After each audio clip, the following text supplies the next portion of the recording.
ผลซักให้แล้วก็ไม่ปล่อยไปแล้วก็สบายสุดยอดทุกข์พระเจ้าประสงค์เป็นธรรมเป็นที่กรรมให้เดี๋ยวนี้เราเหตุตามคำของพระพุทธเจ้าผู้ไปก็สบายผู้อยู่ก็ปกครองผู้ไปก็ปกครองกันถือเอาเหตุผลของพระพุทธเจ้าโดยพ้นสะดวกหรือปฏิการเตือนตนเองเลยตัวของพ่อของแม่กับตัวของเฮาเนี่ยละคนปันให้ก็จะต้องตัวของเฮาหมดแต่คนบอกพ่อไม่แม่ที่ได้ดูว่าจะไหนเนี่ย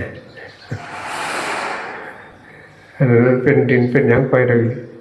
แตกสลายไปตามหน้าที่ของสังขารกันเพราะไม่ใจแล้วเนี่ย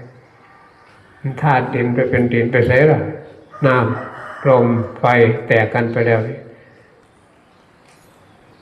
แตกขึ้นไปเป็นธาตุเดิมของพระเจ้าอันโดก็ธาตุแข็งธาตุน้ำก็ธาตุเหลวธาตุลมก็บ่มีแล้วพวกอบอุ่นก็บ่มีก็เป็นไปนั่นแล้วอันดับต่อไปก็ทรงสิสักบังสกุลให้ท่านจะเอาไปทำตามพิธีกรรมเนจาวาตาสังฆารา